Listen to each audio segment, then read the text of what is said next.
त्रुटि विश्लेषण तथा अधिगम एवं अध्यापन के प्रासंगिक पहलू में गणित शिक्षण के दौरान बालकों को कोई पाठ पढ़ाने से पूर्व एक शिक्षक को किसका ज्ञान प्राप्त कर लेना आवश्यक होता है? संबंधित पाठ के उद्देश्य का।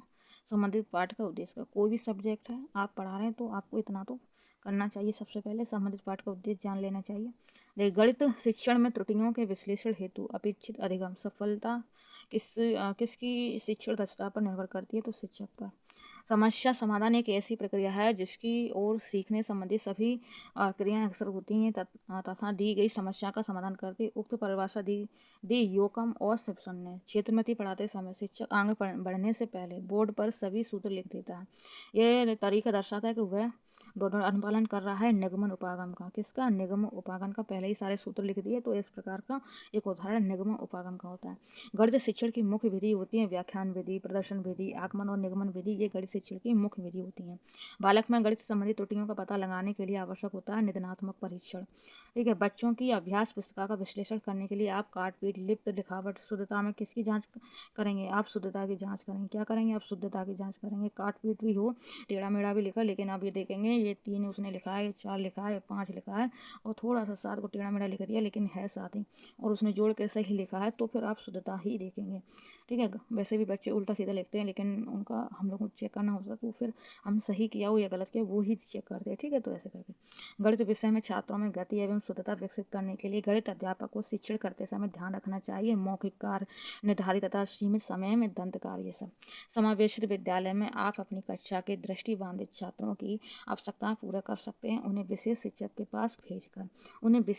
के पास भेजकर आप कर सकते हैं।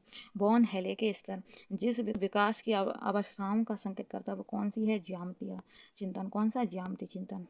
बॉर्न हेले के ज्यामितीय स्तर के अनुसार जो विद्यार्थी आकृतियों को दिखावट के अनुसार वर्णित और वर्गीकृत कर सकते हैं वो कौन सा स्तर है? स्तर 0, मानसिक चित्र बोलते हैं। ठीक है, गणित शिक्षण की आगमन विधि का सिद्धांत है सामान्य से विशिष्ट की ओर।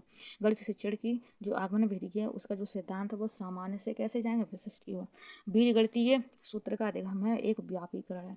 बताए गए नियमों को उदाहरण में प्रयोग कर उनकी पुष्टि करना के शिक्षण विधि से संबंधित है। निगमन विधि एक विद्यार्थी 8 मीटर लंबे व 5 मीटर चौड़े आयत का परिमाप ज्ञात करने के लिए निम्न क्रिया की परिमाप करेगा। तो जैसे कि 8 + 5 + 8 + 5 बराबर हम कर देंगे 26। ठीक है, अब जैसे कि आयत का किया, ठीक है, दोनों साइड का हमने 8 8 5 5 ऐसे करके जोड़ लेते हैं, टोटल 26 हो जाएगा।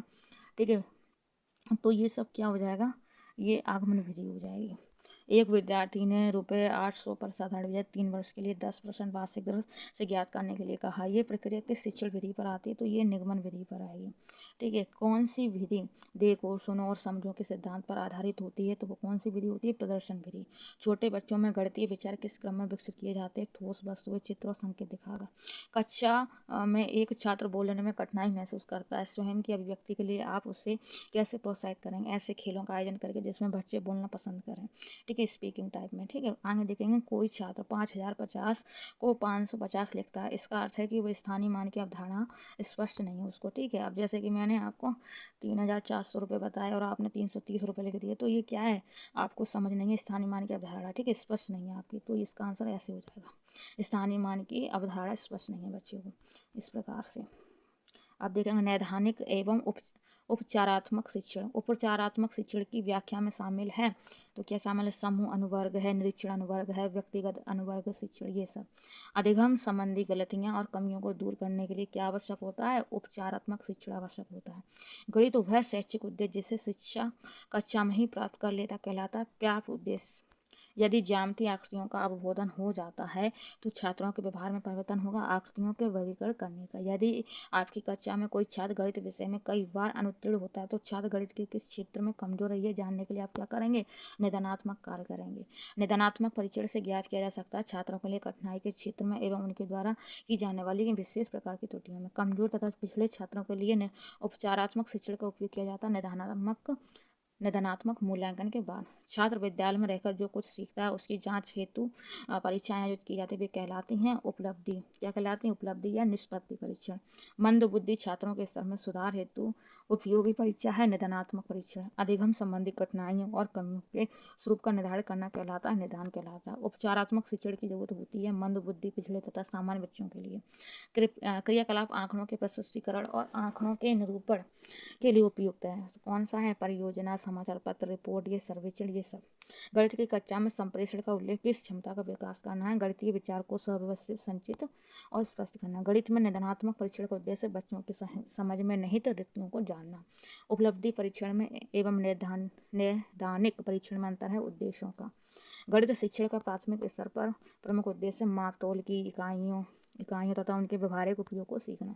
माध्यमिक स्तर पर गणित शिक्षण का प्रमुख उद्देश्य गणना संबंधी दक्षता का विकास करना। गणित शिक्षण का प्रमुख सांस्कृतिक लक्ष्य है छात्रों को नवीनतम ज्ञान व दोनों से अवगत कराना। विशेष विधि में प्रयुक्त शिक्षण सूत्र होता है अज्ञात से ज्ञात की ओर। विशेषण विधि में प्रयुक्त शिक्षण सूत्र है अज्ञात से ज्ञात की ओर। संश्लेषण विधि में प्रयुक्त शिक्षण सूत्र है ज्ञात से अज्ञात की ओर। ज्ञात देखिए, विशेषण में पूछा तो अज्ञात से ज्ञात की ओर, संश्लेषण में पूछा तो ज्ञात से अज्ञात की ओर। वैदिक गणित में प्रयुक्त संख्याओं के अंकों को ऋणात्मक रूप में लिखने को कहते हैं बिनकुलम कहते हैं। क्या कहते हैं? बिनकुलम। एलिमेंट्स किसकी रचना है? यूक्लिड की है, यूक्लिड की।